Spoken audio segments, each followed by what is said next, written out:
I've just got in my van. I'm heading off to pick up Andy. We're heading to the New Forest to record some more weird stuff for a future episode.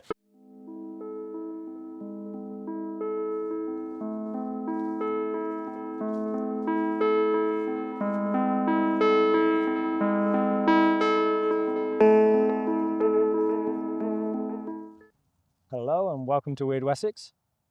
My name is Craig. And my name's Andy. What are we talking about today, Craig?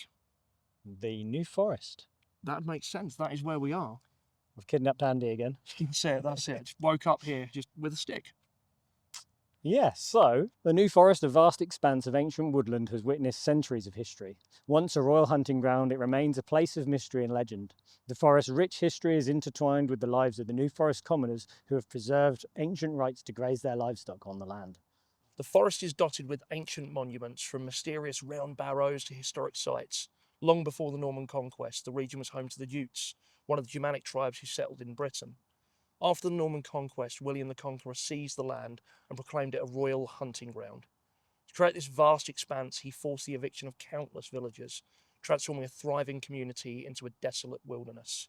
He called the area Nova Foresta.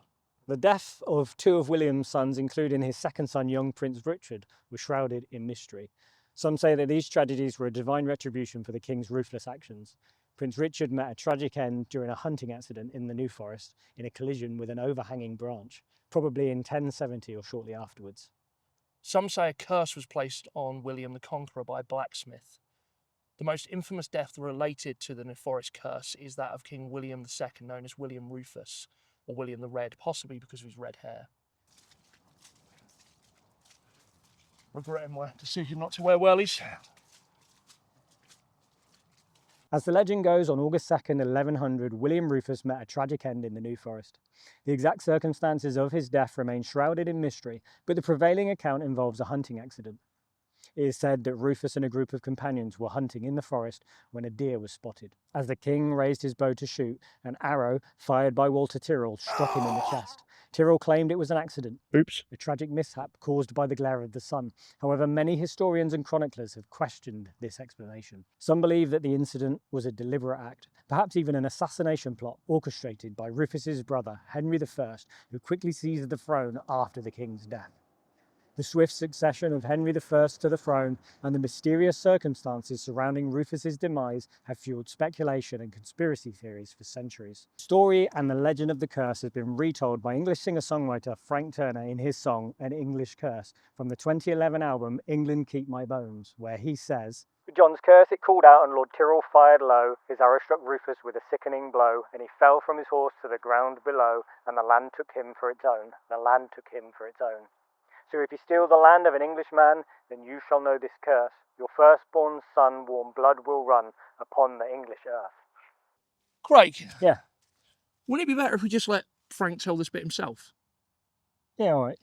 Welcome to Wyrd Wessex. My name is Frank Turner. It's a Thank pleasure you to for have having you me. on. Very nice to be here. Yeah, thank you. I've been listening to your music for about 2 decades nearly now. Wow. So it's a real honor to Well, have thank you for that. Thank you very much. That's very kind. Yeah, so we got you on particularly to talk about one of your older albums, England Yes. Keep My Bones. And particularly we wanted to focus on the English Curse track. Yes. And we know you have quite an avid interest in history and a pride in being from Wessex itself. Yes, Something indeed. I mean, that- I grew up near Winchester, Meehan Stoke to be precise, which is a small village in the Meehan Valley. And I mean, I haven't lived there for a long time now, but I lived in Winchester itself for a while as well. And if you put a gun to my head and told me to choose home, I guess I would probably choose the South Downs, somewhere around there. And yes, I'm the world's most devastatingly tedious history nerd ever. So where did your interest in retelling historical stories come from? Is that just from that general nerdery, or? It's partly from the nerdery. I think one of the things, and you're talking about England Keep My Bones, which came out in 2011, I believe. Around that time, I started kind of playing what I thought of as folk music after my old band, Million Dead, which was a hardcore punk band, broke up. And my influences initially were kind of Neil Young and Townes Van Zandt and early Bob Dylan and the American folk tradition. And I copped a fair degree of flack from kind of the traditional music community, if you know what I mean, for using the F word, using the word folk, because there are certain people who, in a way that is sort of intellectually justifiable, regard it. A folk song has to be a song with unknown authorship. Let's say it has to be a traditional piece of music, and that's very clearly not what I was doing. I was just kind of shouting over an acoustic guitar, and having been kind of castigated enough times for this by various people, I decided to do a bit of kind of research because I'd never really listened to any traditional English music before. I think Scottish and particularly Irish traditional music is better known in the 21st century than English traditional music is. Yeah. And there are obvious historical reasons for that in terms of kind of dominant cultures and resistance cultures and all that kind of thing.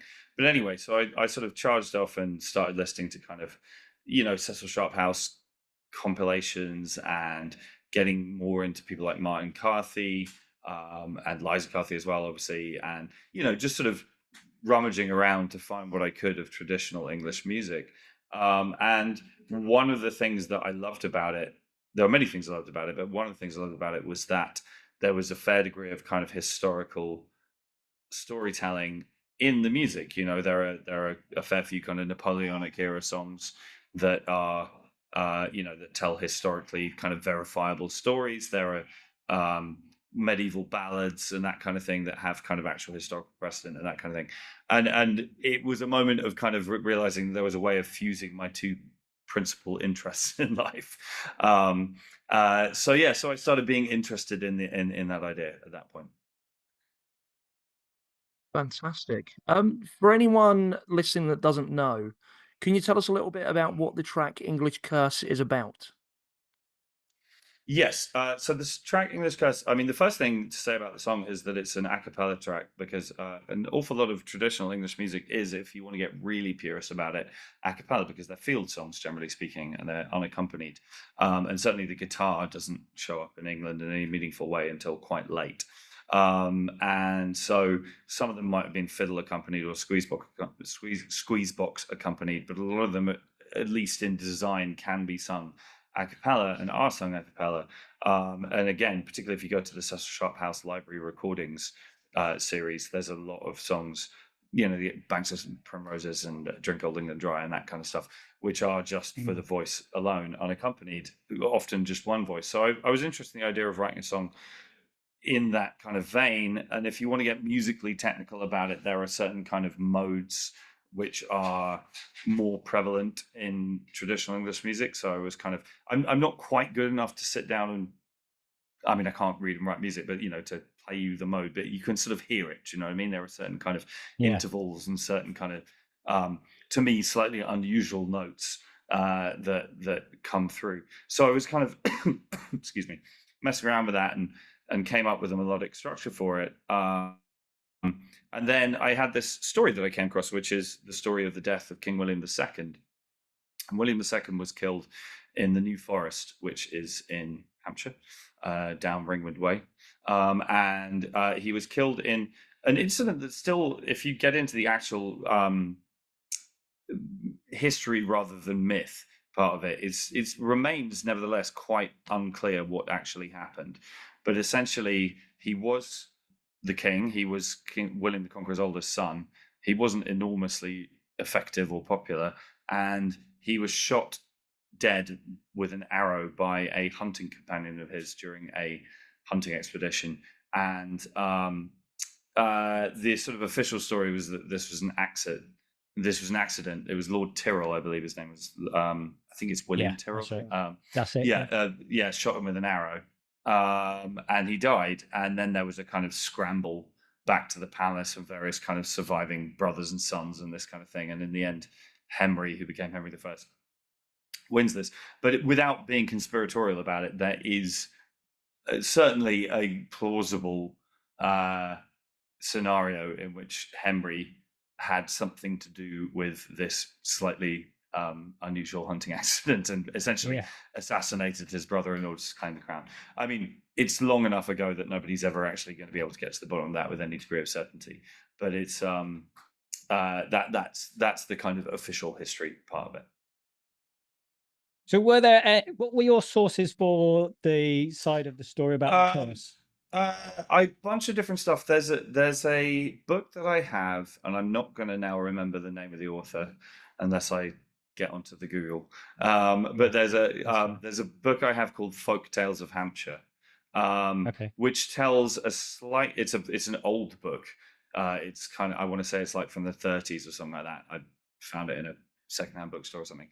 And there's a version of the story in there which is slightly different, and it definitely shades more into myth than into verifiable historical record. But the mythological version, or the folktale version, I should say, which is, according to this book I was reading, kind of, or certainly was current in the New Forest, is that there was a local blacksmith. When William the Conqueror came in 1066, there's a 20-year period of kind of Norman consolidation, during which it's a gigantic revolution in the kind of social and political structure of England, and the Normans claimed vast swathes of Anglo-Saxon territory which had been either aristocratically owned or common land, particularly the forests, and made it into private royal hunting grounds, one of those being the New Forest. So an area that had been kind of common foraging land for normal people to hunt and find food and that kind of thing becomes private royal land that you get killed for hunting in, or poaching in, I should say. So the story, the myth is that that John the blacksmith had his land appropriated by William the Conqueror and by the Norman regime, and had placed a curse on William the Conqueror, saying that his firstborn son would die as a result of his theft, as it were, and hence William II dies in the New Forest. So, there's a little bit of kind of just so story going on there, obviously. And, you can very much see that this might be something that arose after the fact to explain an unusual incident and all this kind of thing. But it also clearly represents an actual grievance, an actual sense of kind of disenfranchisement and loss and all that kind of thing. So, and I liked it. It appealed to me for a lot of different reasons. I mean, it's local, it's old, all those kinds of things. But it's a story about resisting authority. It's a story about sticking it to the man and telling the powers that be to go fuck themselves. If I'm allowed to swear on your podcast, which I just did. Absolutely, we encourage it. Fuck yeah. But no, so yeah. So there's that was the other aspect that appealed to me, because I'm talking a lot here. You will have noticed. I was sort of alluded to this earlier, but part of the reason why people spend less time, I think, listening to and thinking about English folk music is because England has been dominant within Great Britain, and then later the United Kingdom, and then the United Kingdom, obviously, you have the British Empire and all that kind of thing. So there are, it's not, generally speaking, the music of, it's not considered, generally speaking, to be the music of the underdog, if you see what I mean. It's and I get that, and I appreciate that. But it was cool to me to find a traditional English song that was sort of the voice of, to use a cheesy phrase, the common people, as it were, kind of telling authority figures to go fuck themselves, or to find a story that represented that. There's a lot of great English traditional songs from the 1640s, from the Civil War period, where you have a similar thing going on, where you have a kind of, the levelist movement and that kind of thing, and people, normal, quote unquote, normal people further down the social scale, kind of asserting themselves and asserting their rights and their voices. So I was attracted to it by the fact that it's about killing a king. I thought that was kind of cool. Very much so. Is there anything that connects you personally, you feel, to the New Forest or the history of the area that drew you to it? Not especially, because I mean, ultimately, I'm from East Hampshire. So if you want to get into the weeds of this, which I suspect this would be the podcast for, I mean, is Ringwood really in Hampshire? I'm just saying that to annoy my friend Craig, by the way. Anyway, but so, I've been to the New Forest many times as a kid, on kind of, Sunday afternoon strolls, Boxing Day, that kind of thing. Do you know That's what I mean? But it's not quite my absolutely kind of native territory, let's say. So yeah, we quite love folklore on this podcast, obviously, and history as well. But we're generally quite skeptical. So do you believe in the curse itself or in curses in general? I am an extremely skeptical person, so I'm not sure that I really believe in curses per se. But as I was saying, I do think that like the value in things like folklore and mythology, and again, I'm sure you're much more knowledgeable about this than I am, but the value in that isn't the direct surface level content of what they say, is what they say about the people who tell the stories, because they particularly if they survive over a long period of time, they represent some, clearly represent an opinion, a grievance, a view of the world, whatever it might be, and so, for example, a lot of English folk songs tend to be about sex and death.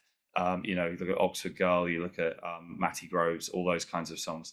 They generally involve people having sex and then dying, and which there is value in that fact. There is something interesting to find for that. So I'm not sure that I really believe in the curse, but do I believe that people were resentful of the Norman kind of power grab, as it were, in the 1060s, 70s, and 80s? Yeah, absolutely. I mean, it is reasonably well documented anyway, but it's kind of I think this is the thing about folklore, because again, history tends to be written by the powerful and by the winners and that kind of thing. And again, one of the values of folklore is that it's a tiny little fissure through which the other voices can escape, as it were, the kind of grinding power dynamics of the writing of history. So I think that it's definitely something that's worth listening to. So, what do you personally hope that listeners take away from not just this song, but your music in general, I suppose? Oh, well, I mean, I try to not be too prescriptive about what people take away from my music. They can take whatever they want. I think that the fun thing about art is that once it's left my mouth, it's other people's property to kind of interpret and discuss as they like. I told the story a few times, but there's a guy in Germany who I've not actually seen a corkboard, but he definitely has one in his house with bits of coloured string. Who came up and told me that like all my songs are connected and it's all one giant story, and that this person in this song is this person, and all this kind of thing. And I just went, yeah, you got me. Yeah, totally. Yeah, partly because I wanted to see where he would go with it and I mean, on some levels, he's right in the sense, like broadly speaking, right autobiographically. So I mean, it's like there are real people in my songs who get mentioned, but like he was very adamant that he'd like cracked some kind of secret code. But anyway, so people can take what they want. One thing with English Curse that was really fun is a few years later, I was playing at the Cambridge Folk Festival, which is a great festival. And an interesting festival because, like a lot of folk festivals around the world, there's sort of two different camps that come to folk festivals, and the folk festival themselves are sort of trying to book two different types of artists. They are torchbearers for the traditional music tradition. They have a lot of that going on, but they're trying to get people under the age of 65 to come as well. So they sort of book people like me or Laura Marling or whoever it might be to come and sort of try and bring some younger voices, which quite often involves people who write original songs, which, as I mentioned before, there is a certain type of I mean, I think of them as aging hipsters ultimately. Do you know what I mean? It's like they get slightly sniffy about. But so I was playing at Cambridge Folk Festival and I decided to sing English Curse. And I was deliberately slightly vague in my introduction to it because I've been to Cambridge Folk Festival before and I know what it's like. And it was fantastic because I got off stage and immediately got swamped very slowly by a collection of kind of grey-haired hipsters who were with notepads out, who were determined to learn where it was what was the provenance, I think is the word that people use, of this song. Because of course, with traditional music, any given song, there's a million different versions of it. That's part of the fun in a way. And I mean, like, I have been known to sing a version of Barbara Allen at my shows, which is a trad English song. And I mean, I own recordings of about 10 or 15 different versions of it, and the version I did is kind of, I mean, this is kind of the fun. As the singer, you get to pick the bits that you like, whether that's in terms of melody or lyrics, which verses appeal to you, which you sort of edit the story yourself. So there is a degree of torch passing, but there's also a degree of authorship that comes in at that point. Anyway, so I sung English Curse at Cambridge Folk Festival. All these guys came over and said, and it was guys for the most part, came over and were like, what's the provenance of this song? And I took great pleasure in telling them that it was an original composition. At which point they were horrified, and just like disgusting kind of thing. And I enjoyed that a lot. I mean, the melody, I did write the melody. I mean, it definitely has kind of echoes of other trad songs in it melodically. Matty Groves principally, but I think of it as an original composition. I own the publishing for it, so happy days. So yeah, did the writing and performing of this song influence your own perspective on history? That's an interesting question. I mean, it made me think a lot more about all the things we've just been talking about the value of folklore and that kind of thing. Because as somebody who is interested in kind of academic history, as it were, and B, broadly quite skeptical, like I'm not really one for the supernatural. I think nature is quite super enough in and of itself. So it's quite easy to be dismissive. It's like, well, that's obviously not true. The end. And it's like, well, but no, what you're doing there is you're ignoring an important potential source of information about the past. So it definitely made me think about that. In terms of songwriting, I mean, it's to write an a cappella song is a challenging thing to do, because you have to, I mean, you strip back even further than when I went from being in a band to playing solo. There's just one instrument, which is the voice, and you have to suggest the entirety of the melodic universe with one melody line. And I mean, one of the things, this is a complete sidebar, but like so much modern pop music has become monotonal. If you listen to a lot of modern pop music, they just sing one note through the verses and the chords change around it, thereby changing the kind of the contextual setting of the quote unquote melody. But if you tried to sing any of those songs a cappella, you're just kind of going blah blah blah blah blah blah blah blah blah blah blah blah blah blah blah blah, and it's just boring as fuck, right? So if you're singing an a cappella song, you have to move melodically. You have to go somewhere with it, and that made me think about melody in a slightly different way. Were you ever apprehensive about performing that live? Because I know I've seen it myself. I saw it in the Bar Forum before the album came out, and it was quite, it wasn't what I was expecting, because you sort of stopped playing and just did this a cappella piece. And it kind of grabbed your attention. Yeah. Oh no, that's one of the things I love about it. The one thing I actually haven't mentioned in all of this is that my friend Chris TT, I don't know if you ever came across Chris. Yeah, I've seen him with you before. Yeah, he's an old friend of mine. He had an a cappella song called M1 Song, which is a beautiful piece, and it was such a showstopper when he did it live that there was a degree to which it was like, I fucking want one of them. So Chris definitely deserves some credit for the inspiration for having an a cappella song in general. But I like the fact that it tends to bring the show and the audience to a stop. It's kind of cool. And it feels, if I can say this without being too cosplay, it feels quite ancient in a way to stand in front of a crowd and just sing. There's something very old about that. If you had to pick a favourite piece of Wessex folklore or history, if you like, what would it be? Oh, that's a good question. I mean, the English Civil War is a pretty major topic of interest for me. I've literally just finished reading yet another sodding book about it. And there's some interesting stuff in there, the Siege of Basinghouse, the Battle of Cheriton, that kind of stuff. I mean, that's not really folklore, but like I find that stuff interesting. Even, to be honest, like I remember one of my favorite things about studying history is when you find those moments of connection with your own life or with places and things you're familiar with, and time kind of telescopes a bit, and kind of going up onto the heights above Winchester and looking down and realizing that that's where the parliamentary cannonade was fired from. And you can look down and see the cathedral, and you're like, yeah, obviously I'd put cannon up here and fire them if I was trying to bombard this city, because the geography makes sense. And then suddenly you're like, oh my God, do you know what I mean? And I love that kind of thing. I mean, broadly speaking, I love the Renaudine, the Renaud the Fox and Renaudine the Fox tales. I have a Renaudine tattoo on my stomach, actually, which hurt, I might add. I love that. I mean, I know a lot of that is kind of the Low Countries in origin, but it's definitely part of the English tradition as well. And I love those stories. He's such a bastard. Do you know what I mean? Like, he's, you kind of, if you hear about the Reynard tales, it's about, oh, he's a cunning fox who outwits his enemies, and it's like, well, I mean, he does, but he's also just kind of awful to everybody all the time. And I kind of enjoy that in a funny way. So yeah, I'd probably pick that.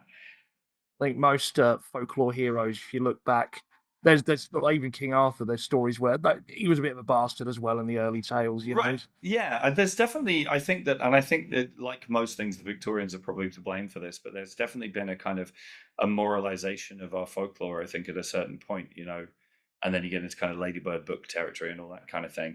And some of I mean, again, I'm sure you guys know more about this than I do, but like the original Robin Hood tales are pretty different from what we now think of as the Robin Hood tales. You know? Like, he was much more kind of all-purpose bastard, just fucking with everybody. Than the kind of sort of this sort of valiant, almost kind of knight errant. For example, and again, I'm sure you know this already, but like the whole bit about it turning out that he was actually, you know, the son of a nobleman, and that the king comes and rescues him. All of that shit's added way later. Way later, yeah. Yeah, and it's kind of cool that Robin the Hood and the original kind of stuff. It's just like he's just kind of like it's much more anarchic. Do you know what I mean? And yeah, I like that. Wasn't a nice guy. Just they preferred him to the Normans. So you know, right, and this is the thing of like, just generally speaking, I think that like that kind of sanitization of folklore, it's a bit like Charles Dickens, who's, you know, clearly one of, if not the greatest writer in the English language of the 19th century, but at the same time, the moral of his books tends to be make friends with rich people and they'll save you. Do you know what I mean? And it's kind of like there's that kind of Victorian kind of sanctimonization of these myths, and I like the fact that clearly the English taste pre the 19th century was much more for chaos than anything else. Do you know what I mean? It was like their heroes were people who just fucked everything up, and I kind of like that. The other one that's worth mentioning actually is Hereward the Wake. I've got a lot of time for the Hereward the Wake stories. Yeah. I'm a Peterborough boy, so I appreciate that one. Okay, yeah. Well, Hereward the Wake, have you read that? Oh, damn it, I'm going to forget his name. There's an incredible novel that was written in the last 10 years or so that's written in sort of Old English that's about a resistance fighter to the Normans. I know the one you mean. It will come to me later. Yeah, I should have done some crap. but yeah, I mean, again, just sort of, and that then goes back to what I was saying before about just the idea of like, you know, sorting through all of the murk to find the stories that are more anti-authoritarian. Obviously, that's taste rather than objectivity on my part, but I like those stories. Do you know what I mean? Even some of the Napoleonic era stuff, which just about predates Victorians. You know, do you know "Drink Old England Dry"? Do you know that song? No. It's a trad English a cappella song that dates to the late 1790s. It's a Navy song, but the essential premise of the song is the French are going to invade and they're going to win. But before they get here, we're going to drink all of the beer in England in order to annoy them, because the only conceivable reason why they would be invading would be to get our beer, because our beer's better than their beer. But when they get here, there will be no beer because we will have drunk it all and we're going to be fucking hammered. And fuck those guys. And like, it's just there's no overarching moral to the story. Do you know what I mean? It's just kind of like, we're gonna get fucking hammered, and I quite like that. So we've recently done an episode, kind of linking to this. Really, is we did an episode on Guy Fawkes. At this point in time, it hasn't gone out yet, but for the sakes of the podcast, it will have done. And your music often deals with themes of social justice and political activism. So what motivates you so much to use your platform to speak about these issues? Well, I would start by being a little cautious about the claim personally, because I mean that I'm not denying it completely. There's definitely an element of that in some of the songs that I write. I guess my caution is just about the fact that like I've always been wary about being kind of hamstrung with the whole kind of protesting thing, because I have seen it happen to friends of mine. I mean, and some of them have done it willingly and happily, but like, I mean, for example, I think Billy Bragg's a much better songwriter than he's generally given credit for, because of songs like Tank Park Salute and Brickbat and stuff like that, or Levi Stops Tears or whatever. But people just concentrate on There's Power in a Union or whatever, which fine, it's a great song. But like, the problem with kind of protesting, is generally speaking, is that, in my view, is that it turns music into a means rather than an end. Do you know what I mean? You're using songs in order to forward this idea or that idea. And that, if that's what you want to do and you're doing it consciously, go for it. Happy days. It's not my place to tell anybody else what to do. But personally, music is the end, and always has been the end of what I do. Do you know what I mean? It's like, I'm writing songs to write good songs. I don't want it to feel like I've just kind of came up with a bunch of random chords so that I could shout my opinions at people. You know what I mean? It's like, having said that, I mean, it's like, you know, I mean, I guess it's important to add into the mix on this that I'm a born contrarian. So, like, if people are telling me I'm a protest singer, I'll spend my time telling them I'm not. And if they're telling me I'm not, I'll spend my time telling them that I am. But I guess you know, I do have a platform of sorts in life, and using that to forward ideas that I care about seems like a no-brainer to me. It's not something I want to spend all day, every day doing. And ultimately, when I sit down to write, I write down the words that arrive, the inspiration that arrives, however you want to describe it. And some days, you know, that might be songs about 1980s education policy. And some days it's songs about heartbreak, and some days it's songs about whiskey or whatever. Do you know what I mean? Or imposter syndrome or whatever it is that's bothering me. But I mean, you know, it is, to me, the kind of the activist part of what I do is more about what I say between songs at shows than it is about the content of the songs. And on that level, you know, I support a bunch of stuff which these days tends to be broadly music adjacent. So I'm talking a lot again, sorry. But like, you know, I'm a patron of the charity Able to UK, who work on disabled access to music venues. Now, obviously, disabled access is an issue that's much broader than just music venues. But at the same time, music venues is the bit that I can 100% speak to with a degree of authority and knowledge. You know what I mean? So, but I'm hoping that it's pretty fucking obvious that I'm aware that the issue expands beyond just gigs. You know what I mean? You know, so there is that, or safe gigs for women, for example, the American version of which is called Calling All Crows, which is about kind of resisting sort of sex exploitation and violence at shows. But I mean, it's again, hopefully it's clear that that principle expands beyond that as well. Would you say, and we might have touched on this with some others, actually, some of the other questions, that you're sort of having this like keen interest in history and folklore has sort of really, would you say that shaped who you are as a musician or a person? I mean, I think that I would say that the intertwining is deeper and earlier than that, in the sense that, like, I've just always been really, really interested in history. I know not everybody is. I find that slightly weird, if I'm honest with you. I find it difficult to walk through the world and not be curious about how it came to be how it is and what might have happened here before. But I think that that's a thing I felt since I was a kid. I mean, in many ways, it's something I got from my dad. It's one of the things that they've imbued me with, and is that nurture or nature, who knows. But like, you know, as I said at the start, I'm in Prague today, and I studied Central and Eastern European history at university, and I love just walking around and thinking about 1969, 1968, or indeed 1618, or whatever it might be, you know, and just sort of looking around and trying to kind of drink that in. And I think that one of the things that attracts me about history generally is that the study of history, to me, is an exercise in humility, or at least it should be.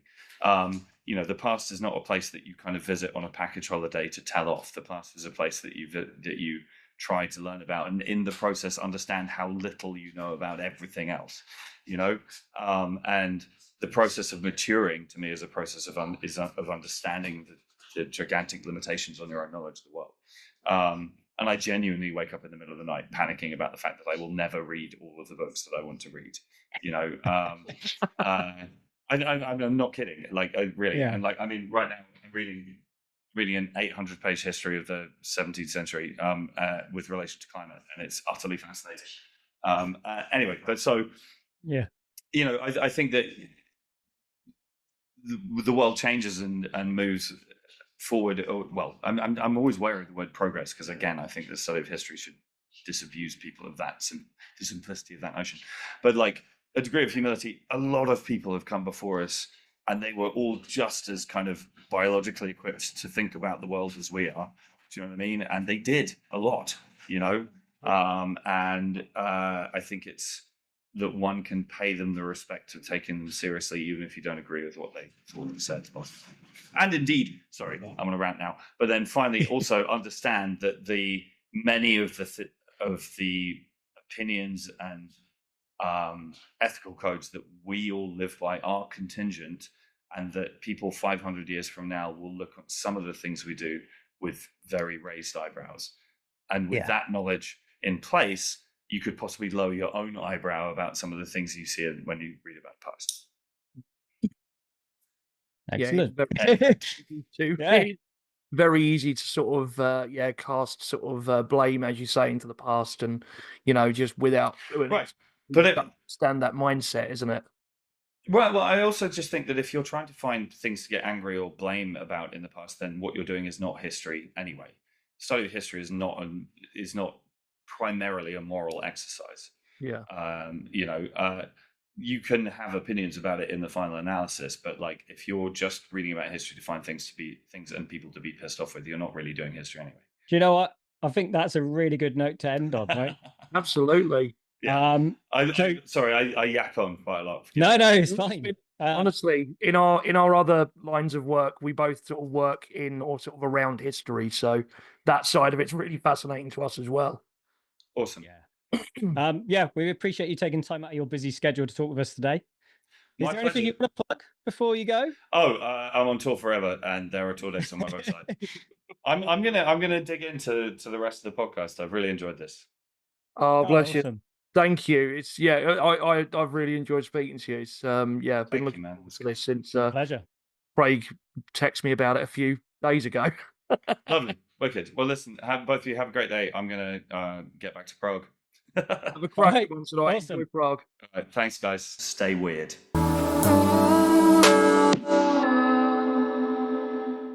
Before I die, just know that it was Walter Tyrrell, not William. The legend surrounding Rufus doesn't end with his death. His ghost is said to eternally wander the path his body took to Winchester, and there are also reports that his phantom funeral procession occasionally appears. Ominously, Ocknell Pond, where the alleged killer Sir Walter Tyrrell cleansed himself of the king's blood, turns a crimson hue every year on the anniversary of his death. Adding to the eerie atmosphere of the New Forest is the legendary black dog known as Tyrrell's Hound. This spectral canine, similar to the infamous Black Shuck, is considered a harbinger of doom for those unfortunate enough to encounter it.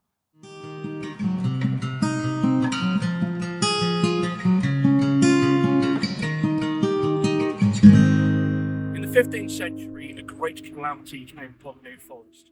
This didn't take the form of a murdered king, of witches, of smugglers. No, this took the form of a giant, fire-breathing serpent. The Dragon of Bistern was a great beast that terrorised the town of Bistern. It flew from nearby Burley Beacon, where it had its lair, and descending on its wings, it threatened to burn the village to the ground if it did not receive a tribute. The tribute was, of all things, milk. All of the milk that the village could produce. So each day, these villagers had to bring out all the milk they'd collected from their cows, and it would gulp it up, fly off again, promising to return the next day. Now, this doesn't seem like too bad of an issue, but it was. You've got to think that these people were relying on that milk for their cheese, their butter, their cream, things like that. And soon, they got sick of this. And when you are sick of a dragon, you need a dragon getting rid of, who do you turn to but a knight? Enter Sir Maurice de Berkeley. He was a local landowner, a ferocious knight, a giant of a man, as these dragon slayers usually are, and he was brought in to get rid of the dragon. He fought against it numerous times, each time wounding the beast but not being able to kill it. The dragon would skulk off for a while, recover. He would need time to recover as well. But in that time, the resentment and hate in the serpent's heart grew and grew. Eventually, it would come back again, not just demanding the milk, but the cows that produced the milk. And so each day, the villagers were able to produce less milk, which infuriates the dragon more. After another few battles with our knight, the dragon soon turned to eating the villagers as well. This had to stop. And so, there was a final confrontation between Sir Maurice and the beast. So Sir Maurice, he hatched a plan. You see, he had seen firsthand what this dragon could do. He saw it use its poisonous flaming breath on its victims, but he'd also seen it coil its serpentine body around its victims and crush them, cows and the odd unfortunate person as well. Now here's where the story differs. Some people say that he went to a blacksmith and, as he was a keen archer, gave over all but one of his arrows and had them fasten the bodkin points, weld them to his armour. Another account says that he took broken glass and, using birdlime, had it fastened to his armour. But either way, his armour was spiky and extra dangerous. He then, upon the agreed time and the agreed place where the villagers of Bistern would leave their tributes to the dragon, walked along with the cow and the barrel of milk and set them down. The dragon arrived, furious upon seeing its foe there with its offerings. And so, another battle took place. It wrapped itself around Maurice. You see, before he had kept it at, spear's length or sword length, making sure not to get too close to its writhing body. But he allowed the creature to embrace him, wrapping itself around him tight and squeezing him. It cried in pain when it realised what was going on, but it was stuck upon the knight's armour. Our knight began to hack and slash and stab at the monster. They writhed around on the ground, but then two of Sir Maurice's allies struck. They went by the name of Grim and Holdfast, his two massive hunting mastiffs. They pounced upon the creature, and this was too much. Still gripping the knight in its grasp, it flew off around the forest, burning great swathes of it, burning Burley Manor and Berkeley Manor, or Bistern Manor now.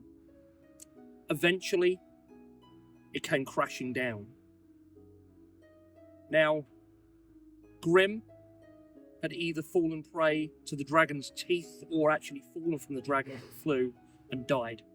Holdfast, staying true to his name, kept gripping on until the beast crashed into the ground, unfortunately crushing the poor faithful hound. Sir Maurice, on shaking legs, picked himself up. He was badly wounded, he's still alive. He walked over to the creature, and with a cry of anguish mixed with triumph, drove the sword straight into its heart. That happened close by to here, just over in the town of Lyndhurst. The folk of Lyndhurst came out, and they helped the knight. They got him back to his feet, they took him back to the town, they bandaged his wounds. The dragon remained where it was, dead. Sir Maurice tracked the dragon's path back to the lair where it had come from. And as we know, dragons, they tend to hoard gold and jewels and things like that. And this dragon lair did not disappoint, but he could not bring himself to keep the hoarded treasure. Sir Maurice, he took that treasure and he distributed it amongst people of the New Forest, people who had been affected by this dragon.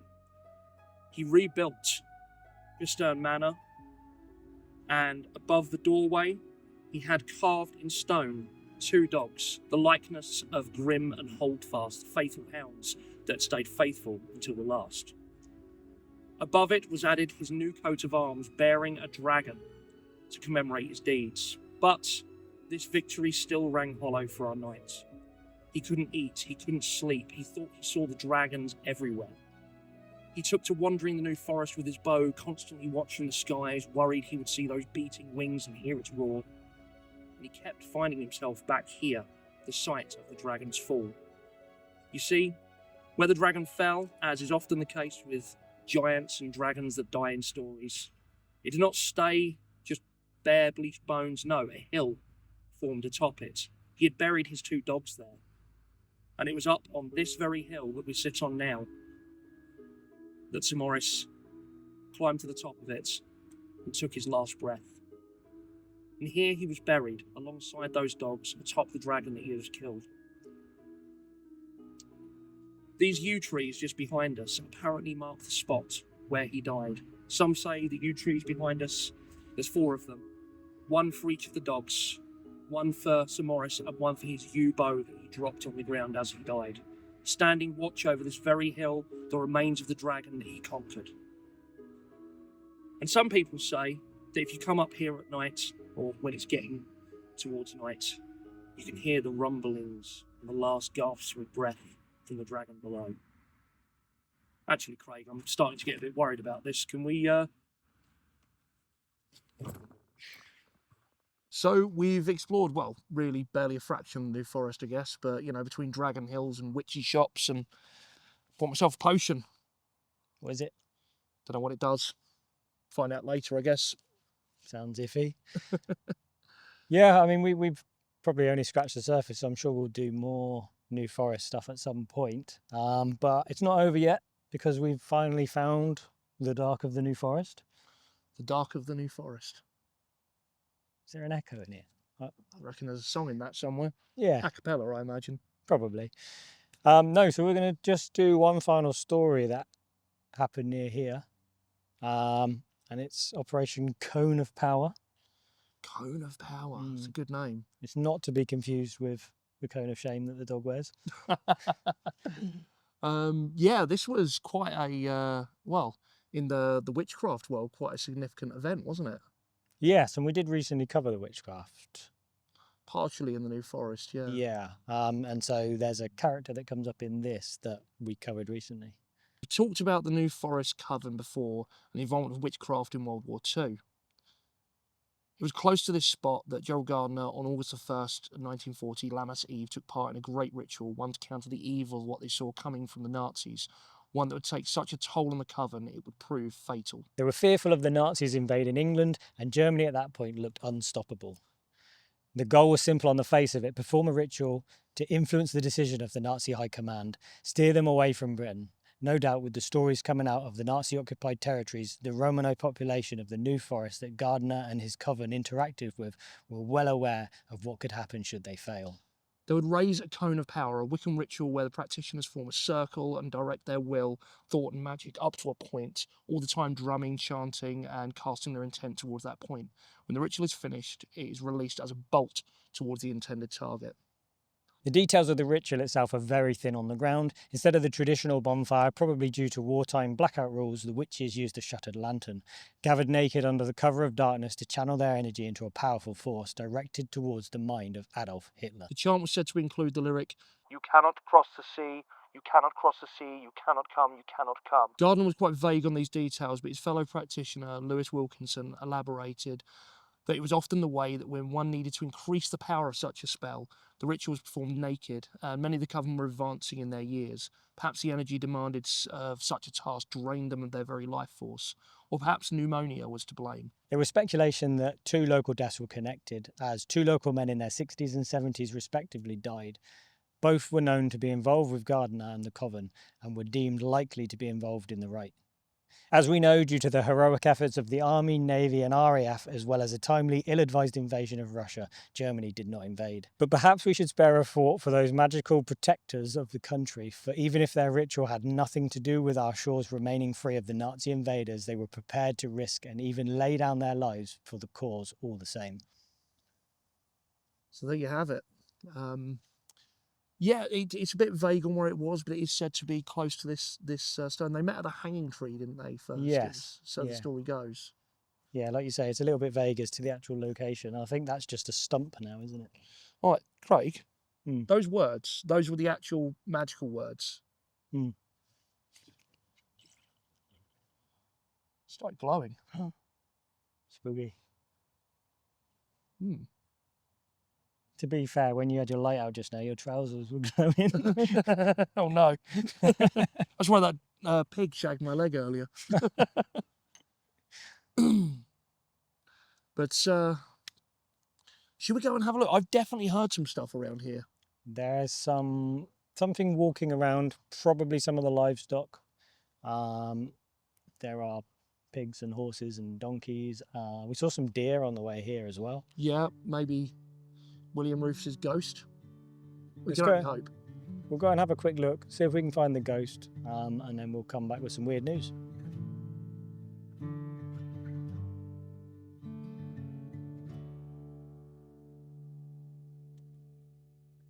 Back in the safety of the van. Indeed, indeed. We did have a bit of a walk around, and well, we saw nothing. It's fucking dark, wasn't it?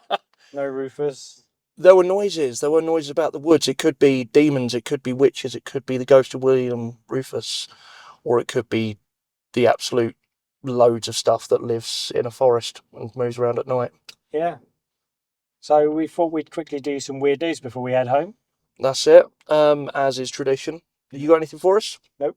All right, cool. Me neither. We were worried we'd be the weird news for a while, but you know, not tonight, I guess. We'll keep this brief because I want to go home and have my dinner. Likewise. I've got a Metro article. Dad woke up thinking it was 1980 after he was injured in a car crash. Oh, fantastic. How long did it take him to realise it wasn't 1980? Pretty quick, or did he just insist it was 1980? This implies I read it. All right, so a dad left in a coma in 2019 after a hit and run, woke up thinking the year was 1980 and that he was 23 years old. Here we go, name time. Luciano D'Adamo, 68, from Italy, didn't recognise his wife or son when they came to visit him after he regained consciousness. The Italian did not even know that his mother had died, and he asked the doctor to call her when he woke up in hospital. Wow. When an older woman came in and addressed him as Luciano, the 68-year-old was left speechless and could not believe she was his wife. Similarly, he did not understand how a 30-year-old man could be his son. Speaking about the encounter, D'Adamo said, after a while, a guy comes in, all agitated, and says to me, "Hi, Dad, how are you?" Here's the crazy guy, I thought. He must have been 30. How could he be my son since I'm 23? D'Adamo was also shocked when he looked in the mirror and saw that he was no longer a 23-year-old man.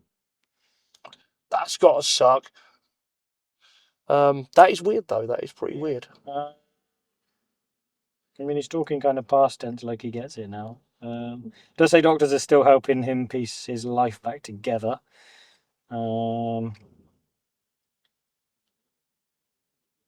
His wife is also trying to jog his memory by showing him folders with photographs and videos of the 39 years he can no longer recall. That's pretty bleak in a way, but, you know, that is pretty weird. Well, I have one from Sky News. Astonishing witches' marks discovered at heritage site, including curses. Very apt, as some of the New Forest cottages do have still bear witches' marks. I think some of the pubs have got them carved into stone fireplaces and things. About 20 witches' carvings have been found, many aimed at warding off evil. A staggering array of witches' marks have been found at Gainsborough Old Hall, including a curse inscriptions aimed at its old owner. A volunteer for English Heritage, which looks after the Lincolnshire site, has discovered and mapped about 20 carvings at the Tudor property over the past 2 years, amongst the most found at any of the charity's 400 sites. The marks, also known as carved ritual protection or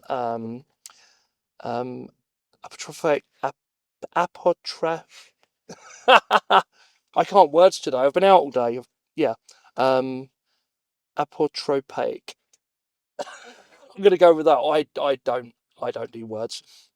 Apotropaic marks include rare curse inscriptions, which charity said must have been made around the time that merchant William Hickman owned the property from 1596. But one of the inscriptions says that his name was written upside down. The practice of defacing a name was widely believed to curse the named person is something not seen before at an English heritage site, the charity has revealed. But and there was also simple circles with sigils in, which apparently trap demons. Something to cover another day, I think. That does sound quite interesting. And getting back to the fact that they are in the New Forest, there is so much more stuff we can do in the New Forest. So we are hoping to come back in a few months or something. And some other stuff. We ran out of time, to be honest. Yeah, absolutely. There's a lot to cover, and with the Frank interview in the middle as well. So follow us on all the socials as usual, and join our Patreon.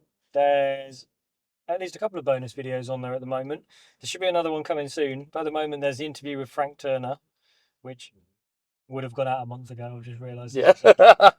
So if you were on the Patreon, you got that a month early, which was, I like to think, worth it. Yeah. And there's the Soap Maker of Caragio still up there to watch.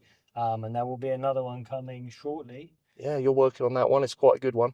Yeah. But yeah, thank you to the Patreons we've got at the moment. So we've got a new Patreon, which is Connor. So thank you, Connor. And there's Kaylee and Richard are still on there as well. Thank you, guys. You're helping to keep the show going. Yeah, I think that's about it. That is about it. So yeah, thank you very much. Hope you enjoyed the episode. And me. We've enjoyed the episode. I've got my witch's bottle. So yes. Is it working? Yeah. Shall we go? Let it light the way. Stay weird. And me.